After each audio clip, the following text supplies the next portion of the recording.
Hi there, I'm Adam Kirbas and this is my novel. Listen. Glen Chase is driving up Lucy's driveyard. He's waiting for her. He's not honking the horn or something. He just stays there. He's thoughtful, waiting for this woman, waiting for this whore, as he thinks to himself, as if he would be her driver. Glen Chase hates her. Glen Chase hates this woman. He thinks that she is arrogant. He thinks that this woman represents a new wave of women who do not know their place, women who have, according to Glen Chase, no footing in society, who think and act beyond their means. Lucy Knight gets out of her home. She has gained a confidence after the stranger has left her home. He didn't bother her.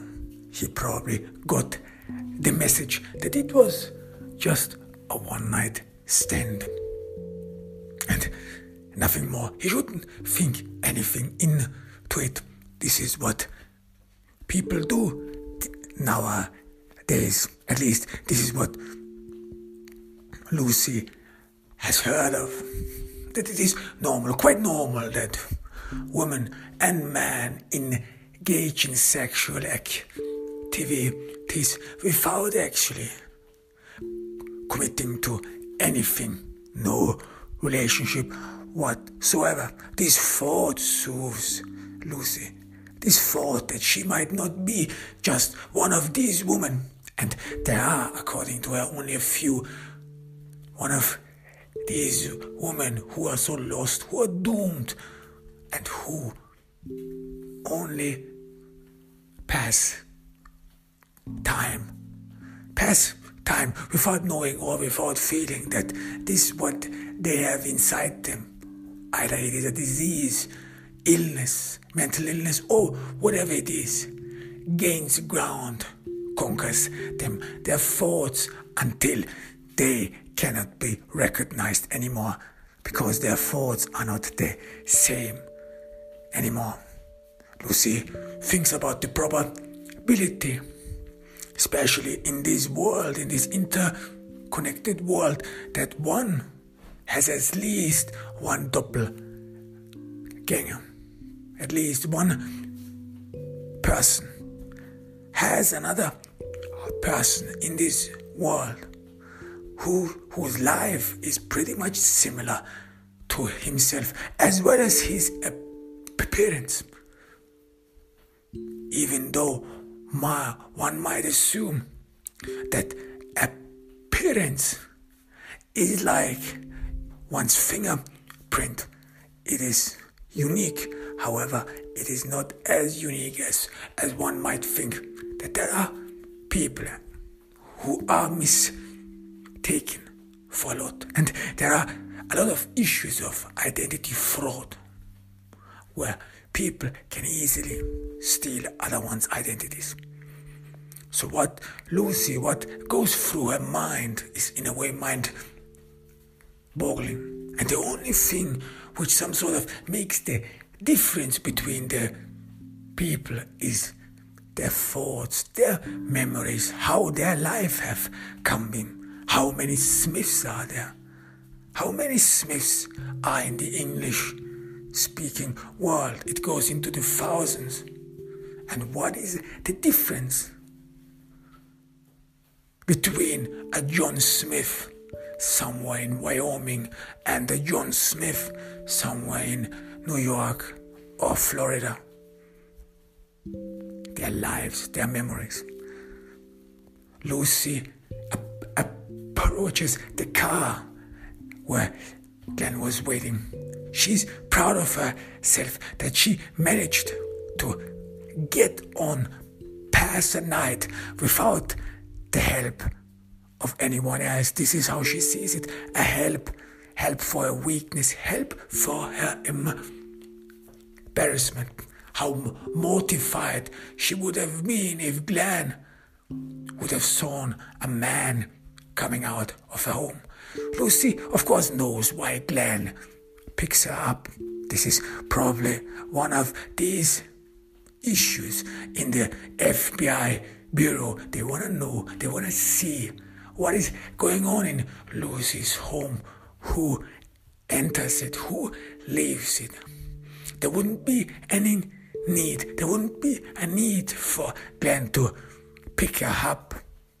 They could have easily met at the FBI headquarters, but the reason that Glen picks her up is probably another indication that the bureau set up viciously, or maybe already out in the open, wants to do away with her, get rid of her. Lucy is again struck with a melancholy thoughtfulness. Are they planning her downfall? Are they planning her dismissal? She again feels some sort of alien. She again feels that there is some barrier between her and the rest of the world, as if she wouldn't be a part of it, a misfit who, no matter how hard she tries, can never reach this togetherness, this being with others, being part of a social community.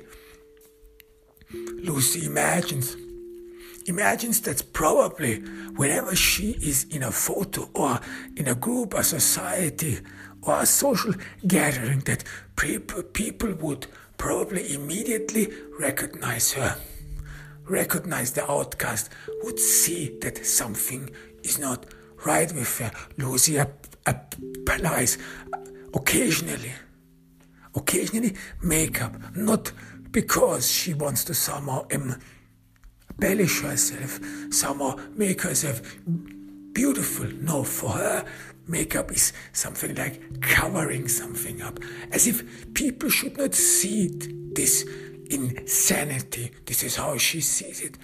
Sees herself, this mad woman, this insane woman. And insane people occasionally feel that others who stand outside them, others who have no connection to them whatsoever, would some sort of perceive their insanity, that their madness would be imprinted on their faces, and that no insane man, no madman, no madwoman can escape the eye of the society, as if society would notice anything, and that society would be preoccupied with just caring about this madman.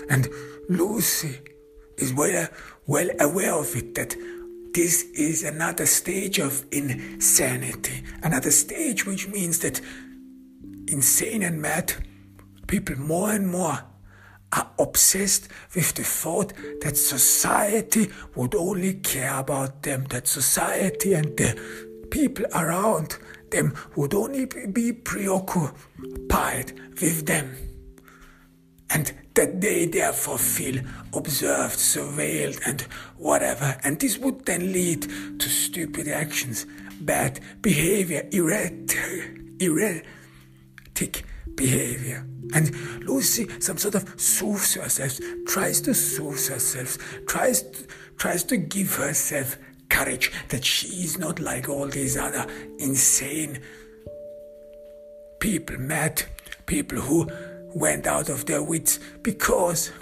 she is not at that stage. She can, in a way, fathom what is going on with her. She understands that something is not right, and this, she assumes, makes her better than at other mad people, better in that sense that she has control over her life, that she is not doomed, because one of the big fears Lucy has, that she goes mad, that she loses her mind, but will not get aware of it, will lose sight of her mental state, and therefore would not realize what is really going on with her. She's some sort of encouraged. It has not come so far. She still has control over her life, over her thoughts, where she's going, what she's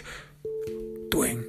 And this is, in a way, mitigating her pain, in a way soothing it. But for how long? These are again dark thoughts. Whenever Lucy some sort of has successfully encouraged herself, give herself a meaning and strength to get up every day, find the strength to go to work, do her best and struggle between these men, and she has to fight, she has to struggle in order not only to be taken seriously. This has gone already. No one in the FBI bureau takes it seriously. No, that she does not lose her job, does not lose the job that gives her meaning. This is what she needs every day strength for, and this is what she has to have, a sane mind to succeed in this daily quarrel, in this daily battle. It is as if it would be all for her survival, and not only for her survival but as well as for her mental state. Lucy assumes that once she loses the job at the FBI or is shoved off to somewhere else where she would not be able to maintain a daily routine, this would probably straightforward lead to her insanity. There wouldn't be a way back anymore, and this struck Lucy with deep fear. Without this routine, without this purpose, I would be probably lost, she says and tells herself. So she clings on this job. She needs this job because she needs a purpose. She needs a purpose to fight this insanity, this something that is growing inside her uncontrollably, and she cannot extinguish it. No, she can only live with it, as if she would be walking automatically, as if something in her would take control over her thoughts, and she cannot do anything about it, like a car which starts to drive on its own, and the only thing you can do is just watch where it is going, watch where the car is leading you to. Lucy gets in the car of Glen Chase.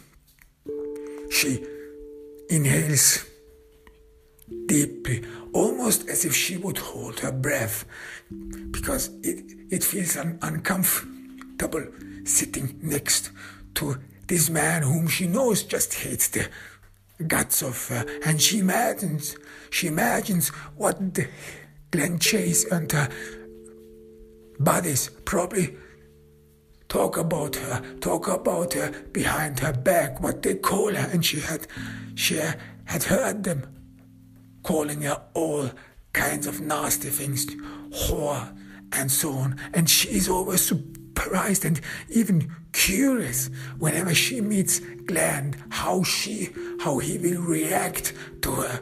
Will he have some sort of common decency or social politeness in order to behave accordingly and appropriately, as if it would be due for partners, so that they do not hate each other, that they communicate with each other, at least the least minimum of communication that is necessary to do this job to find criminals?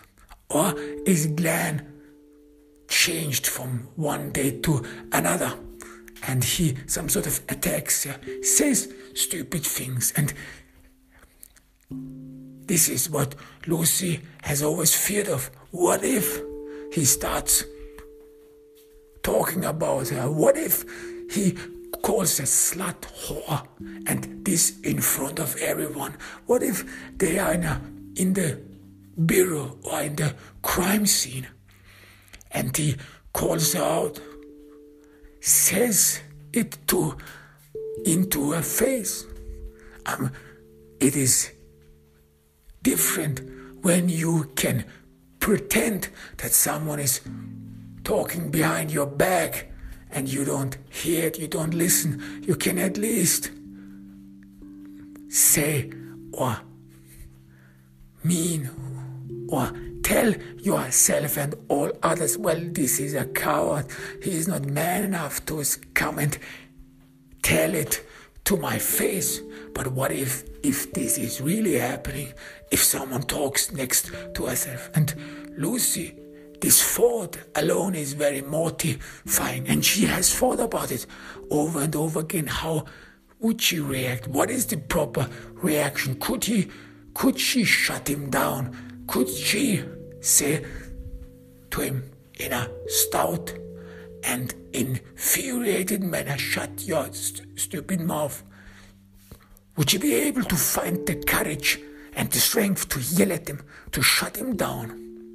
She's thoughtful, because even though she has to defend her social honor, in a way she some sort of struggles with the thought in her head that this wouldn't be something of a lie, or someone would not really slander her, because something is wrong with her.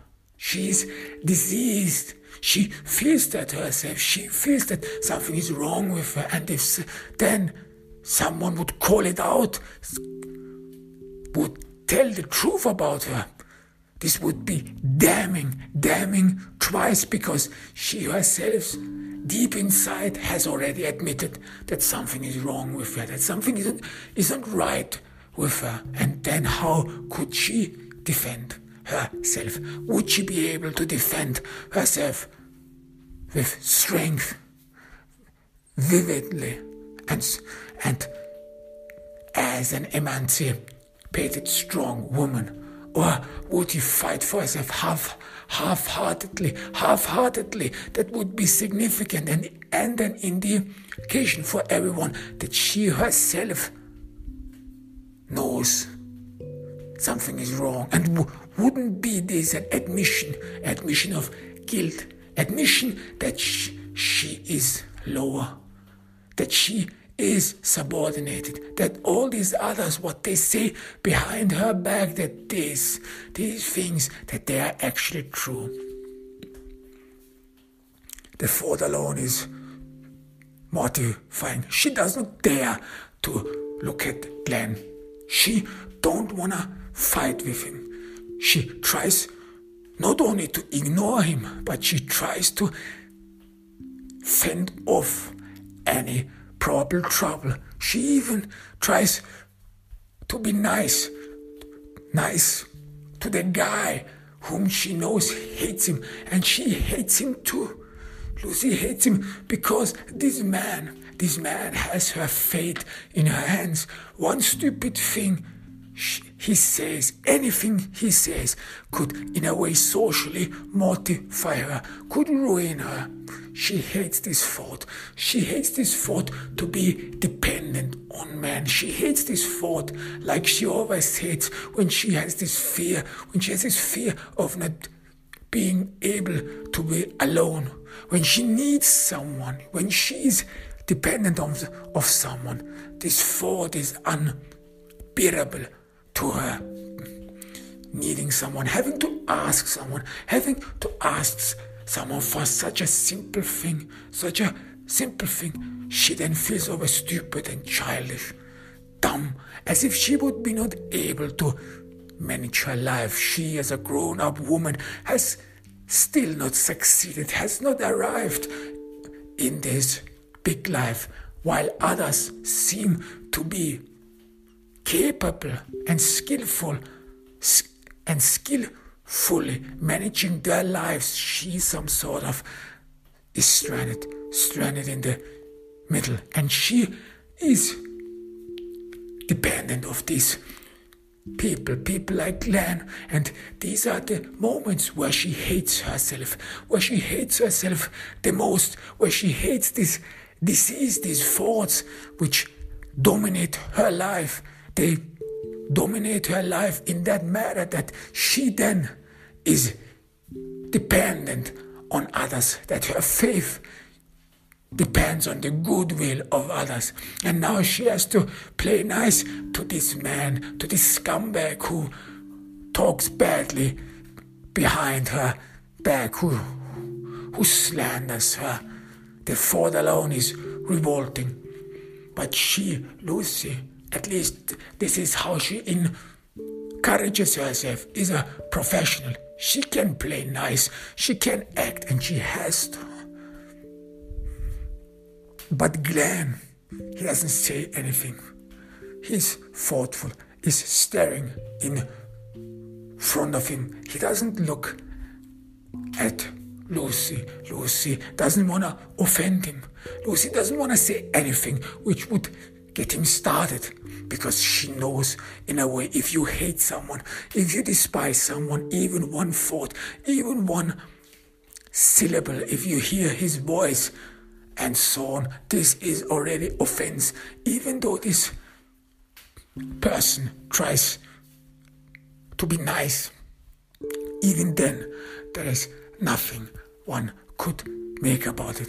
So Lucy waits for Glen to say something, waits for him to break the silence. And for her, it would be ideal when they would be talking about the job. This is a relief, because talking about the job, talking about this murder, is leaving one's private life in the background. Despite the fact that murder is a brutal game, is a bloody game, yet it has still something captivating, something that keeps one off of his daily life, this misery of others. But Glen doesn't say anything. Glen doesn't even say where they are driving to, where this is going, what happened. Nothing. After a while, he feels this bordering silence, this uncomfortable silence between them. They are partners, and they didn't even wish each other a good morning. Lucy just sat in the car, entered the car, sat down and started watching in front of her.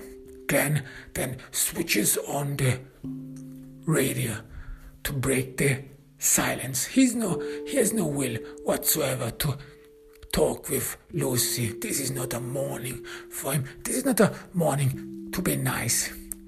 He's vengeful after what happened.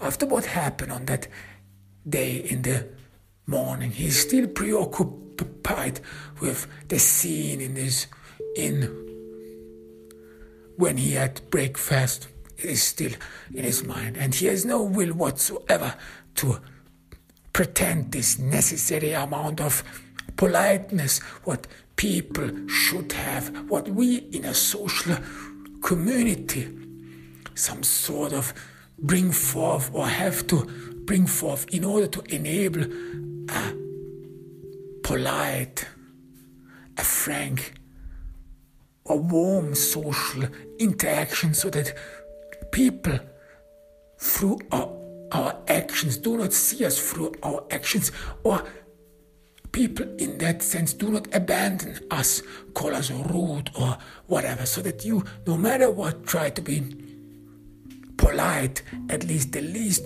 minimum of social behavior so that you do not end up as an outcast. But today, Glen is not in the mood. He's not in the least in the mood. Then they arrive at a school. Lucy pretty much understands that this is a school. Glen hasn't said anything at all. He stops the car, turns off the ignition, and gets out. Now Lucy is scared. Glen hasn't spoken to her, and now they are probably somewhere approaching a crime scene. She sees police cars everywhere. Now she's struck with fear that Glen could say something, could make a scene, and she hasn't talked to him. Every day is a new beginning. Every day is a new force, a new demand, and Lucy is well aware of it. A new demand that she some sort of creates a connection.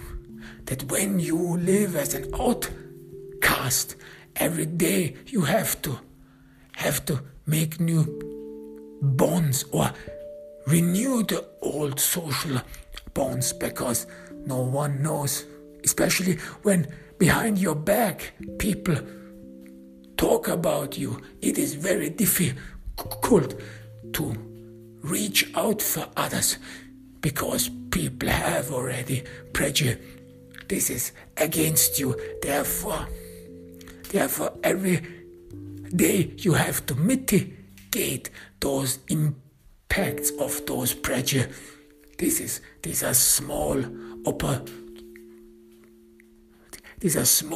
necessities. But Lucy, she didn't have the opportunity in the car. She could not bond with Glen. She could not talk to him in order to mitigate the prejudice he has, in order to remind him that they are professional, that they are from the FBI. This is what Lucy always reminds Glen whenever they approach a crime scene, that they are professionals. She some sort of talks down up on the normal, ordinary police who are not dealing with those special cases. She always then reminds Glen that they are professionals, that there's a reason, and there's a reason why they are in the FBI, that they are the elite law enforcement crime investigator. And even though she does not make it conspicuous, but she tries to convey the message that if you are the elite of the crime investigation unit, you have to act accordingly, have to act like a professional. These conversations, at least for Lucy, ensures her that Glen would not make a scene on the crime scene, that he would not act out, that he would not call her whore or whatever, cunt or all these nasty words, or even worse, that he would not just walk over to a policeman, someone he knows, a buddy of his, and would talk about this woman who seems to be insatiable. Now Lucy is mortified. Now she's scared stiff. And now she again feels that she's bolted to the ground, that she has not her life in her own hands, that she is not in the helm of this ship that drives somewhere, that is torn left and right, that is dragged along a stormy sea. She yells after him, Glen. He stops. He anticipates what she wants to. I don't know anything, he tells her. They just called me that there would be another homicide. I don't know anything. He doesn't seem offended to Lucy, rather that he's been troubled by something. This is soothing for her, at least for today. She hopes that he will treat her accordingly in front of others, especially here in this school, where probably she assumes a lot of people will have been gathered.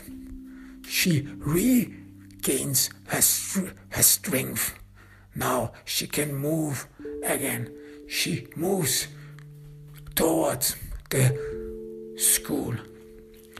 She tries to walk like a professional who is sophisticated, who has an ability and a belief in herself. This is what she assumes are experts of.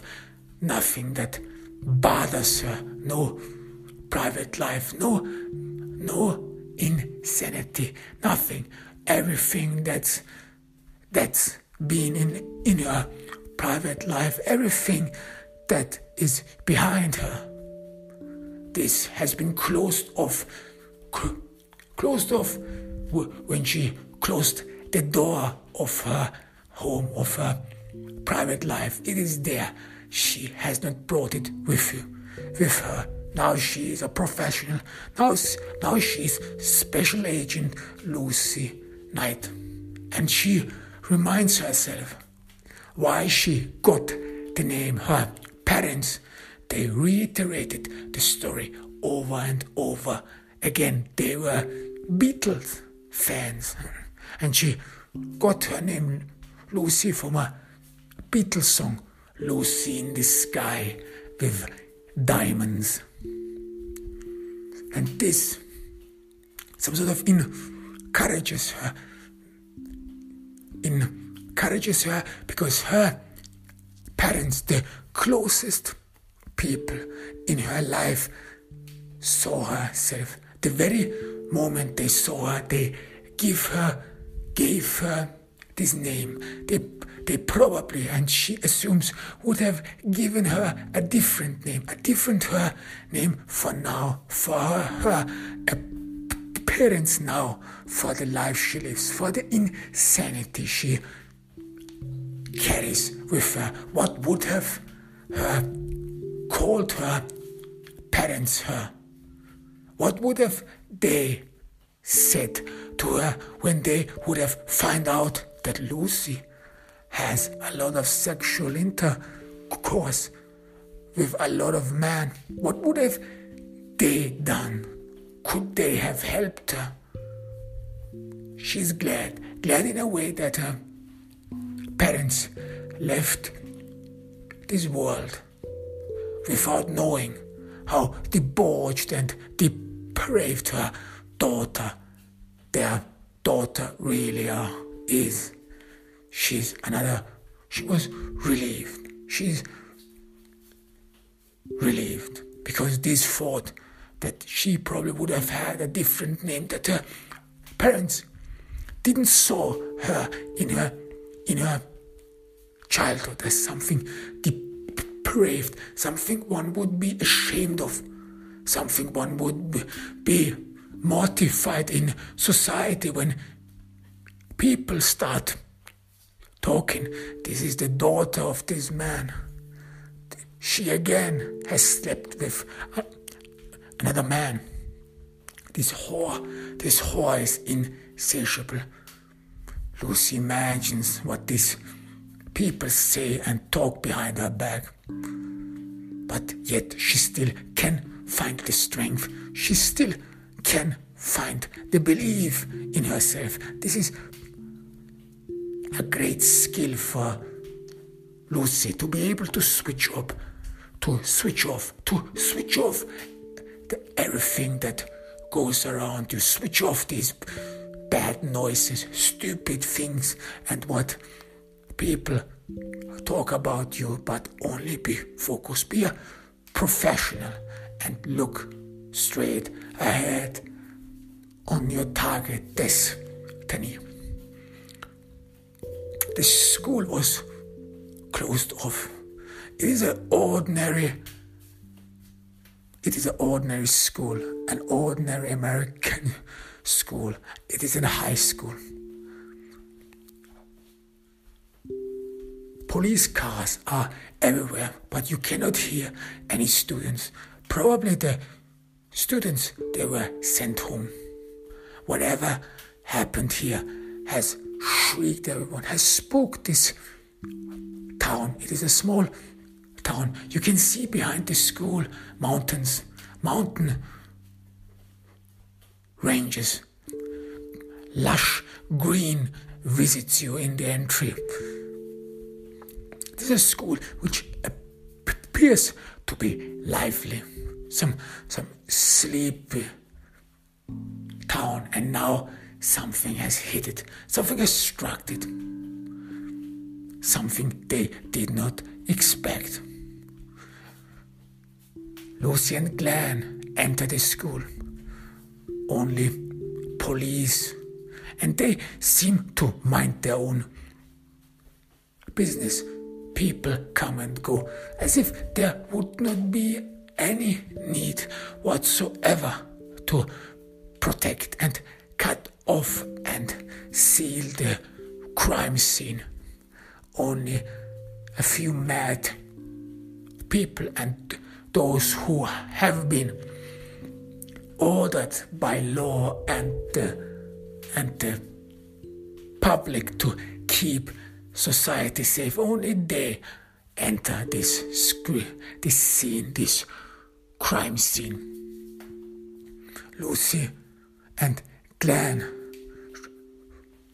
try to figure out who is in charge, whom they have to talk with. There is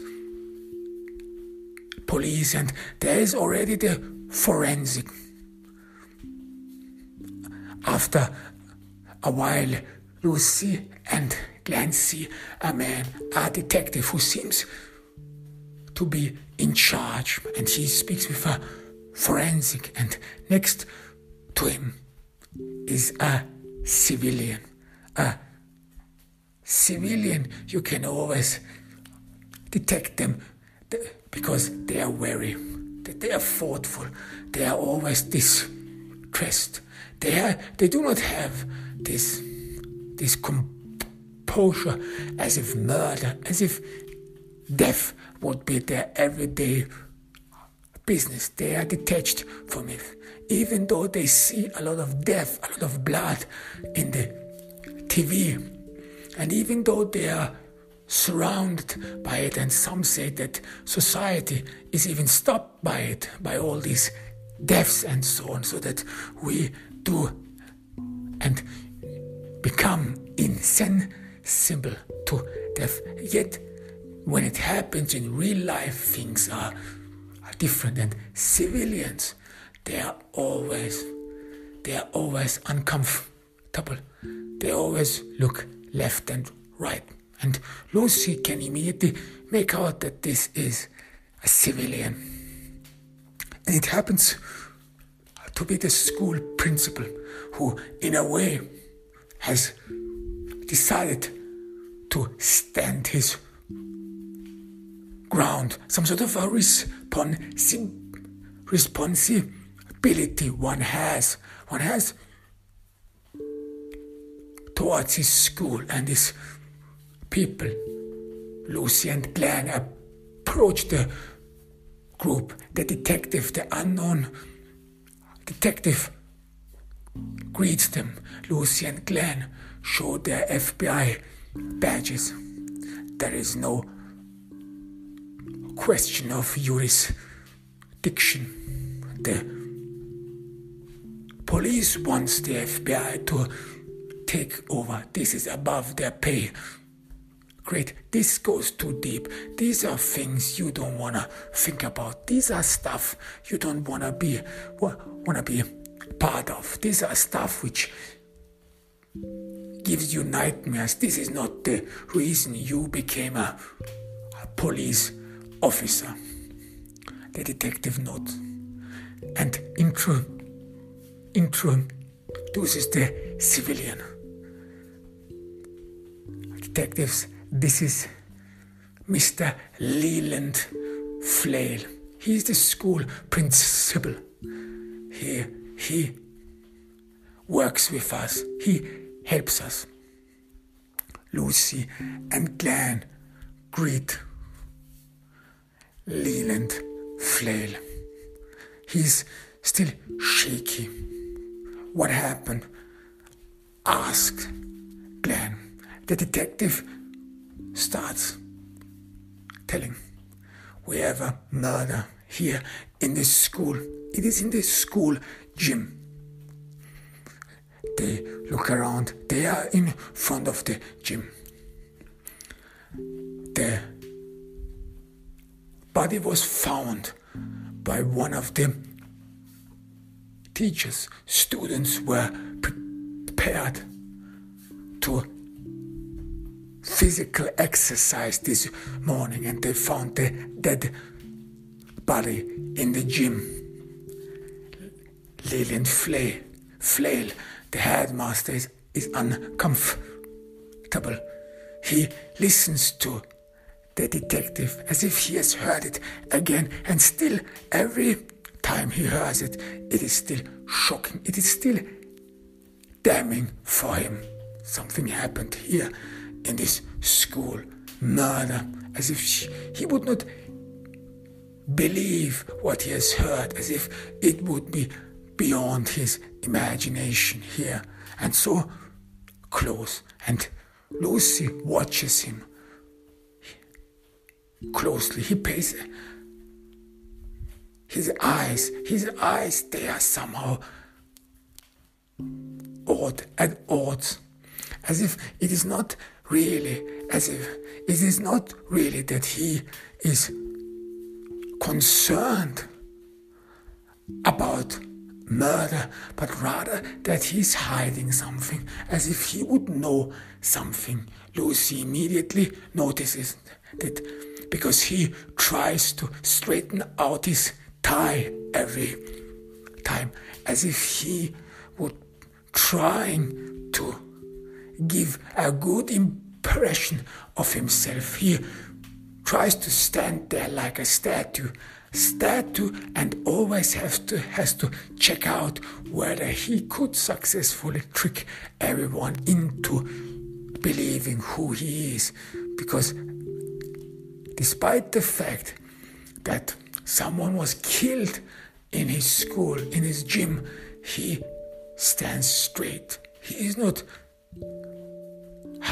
he's not bent over. He doesn't seem even be struck.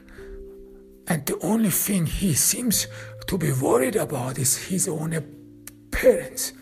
And this is odd. This makes Lucy thoughtful.